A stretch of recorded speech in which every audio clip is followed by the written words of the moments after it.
Passage to Freedom, 1954, a sailor's memoir of the evacuation of refugees from North to South Vietnam when he was aboard the USS Montrose, by Alfred Avila, read by Kat Avila.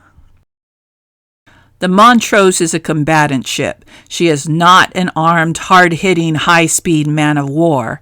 In fact, she is a little slow and clumsy. She was sired by the Maritime Commission, conceived as a merchantman, launched at the Permanente Metals Corporation Yard at Richmond, California in 1944 as an attack transport and named for a county in Colorado.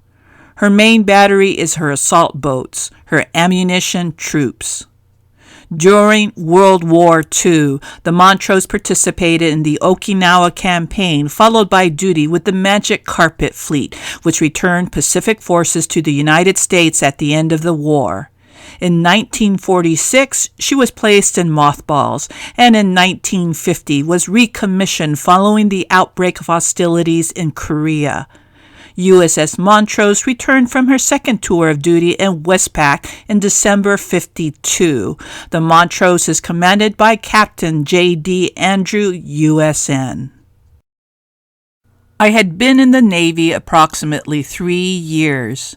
I had served overseas in the Korean theater from 1951 to 1953. I rotated back to the States in December 1953. In January 1954, I reported aboard the USS Montrose in San Diego, California. We deployed to the Far East in February 1954. August of 1954 found us in Kobe, Japan for R&R after amphib ops with the Korean Marines in Jine, Korea. Our R&R was suddenly cut short, and we pulled out of Kobe, Japan. The next morning found us in Busan, Korea, where we loaded pallets and pallets of life jackets. We left Busan that day, and the following morning we arrived in Sasebo, Japan, where we loaded sacks and sacks of rice from a Navy store supply ship in the harbor.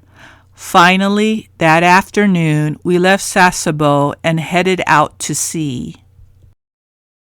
Many rumors began to spread throughout the ship, but in reality, only a few knew of our destination.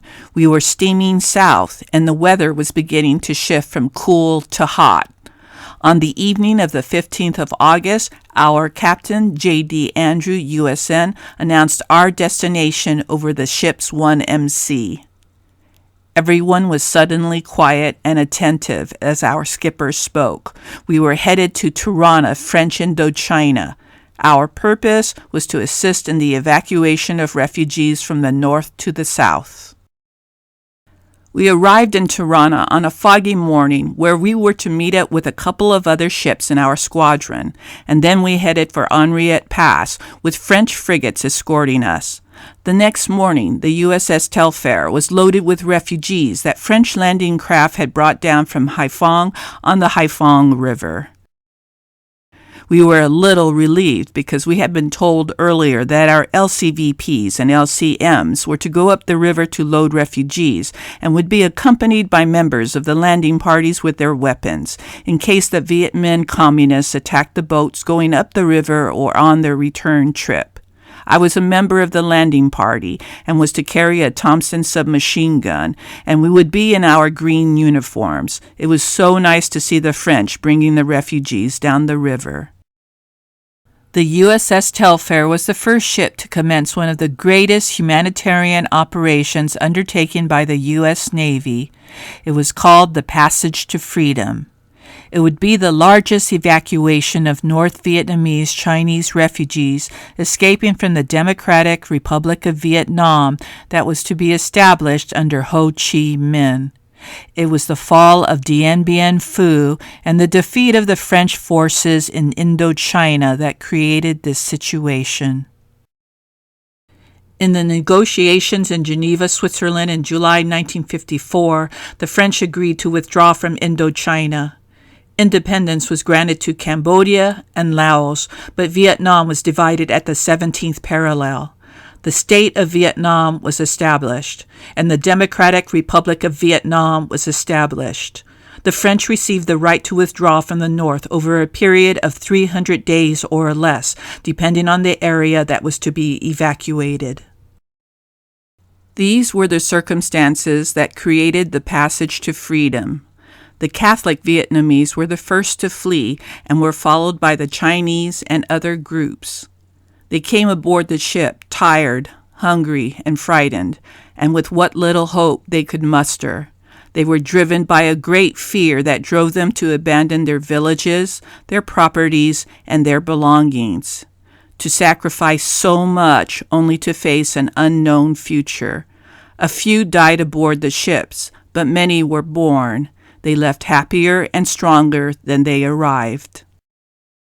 They left a very strong impression on me, these strong people that passed before my eyes. I can still clearly remember those days. The USS Montrose became the second ship to sail with these Vietnamese Chinese refugees.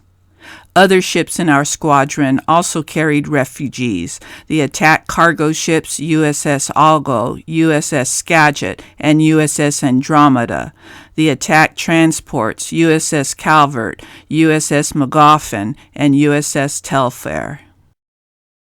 I hoped that the people we helped found their freedom in the South, but with America entering the war in 1964 and then abandoning Vietnam in 1973, followed by the fall of South Vietnam to the communists, the people once again found themselves in the same situation that they sought to escape.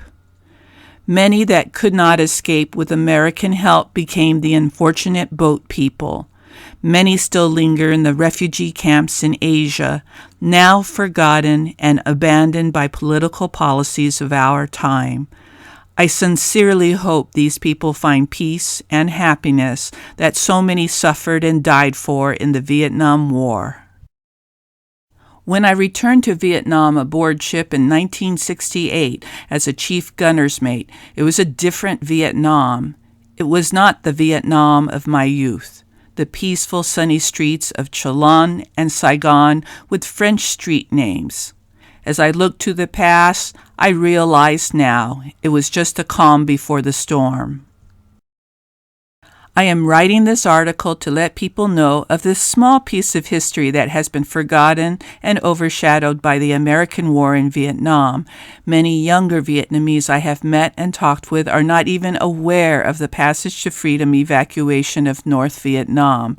Many were born after 1954, and the American involvement in the Vietnam War are their only memories. I hope this small piece of Vietnamese history will be remembered, a small tribute to the officers and enlisted men in the U.S. Navy that served on the many ships and shore units that assisted in this now forgotten humanitarian effort.